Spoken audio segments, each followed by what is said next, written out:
In this lesson, we've taken a journey through the foundations of artificial intelligence, trying to understand not only how it works, but also why it has become so central to our daily lives.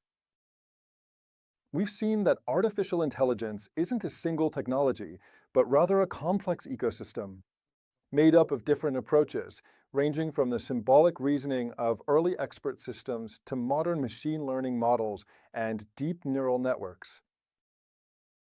We've understood that the real strength of contemporary artificial intelligence lies in its ability to process enormous amounts of data at incredible speed, turning them into predictions, classifications, and suggestions.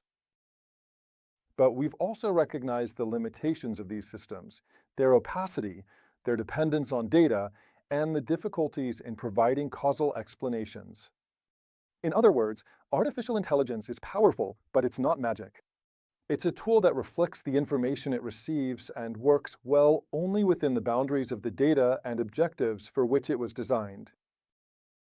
We then carefully explored exactly how neural networks work, gradually discovering how they're inspired by the human brain to build models capable of learning from experience. And we've seen how this logic is also the foundation of large language models, which today allow us to interact with artificial intelligence in a direct, natural, and even creative way.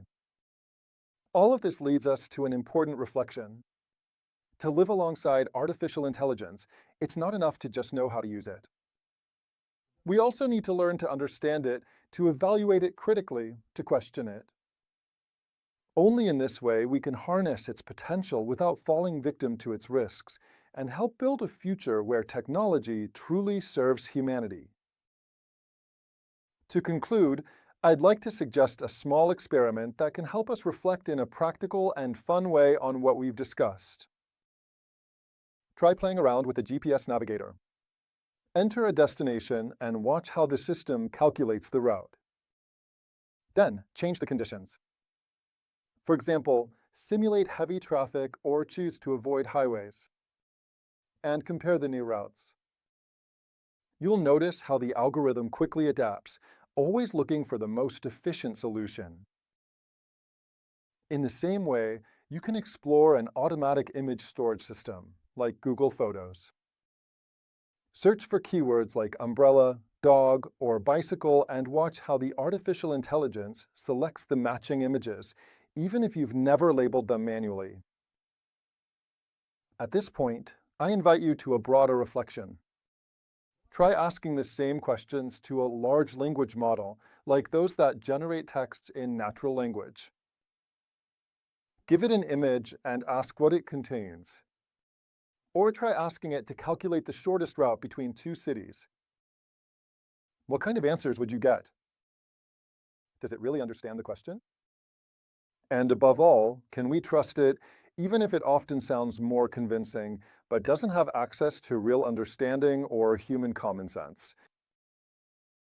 None of the three systems, in reality, possesses common sense in the human sense of the term. Each one reasons according to different logics, and all of them can make mistakes, even if in different ways.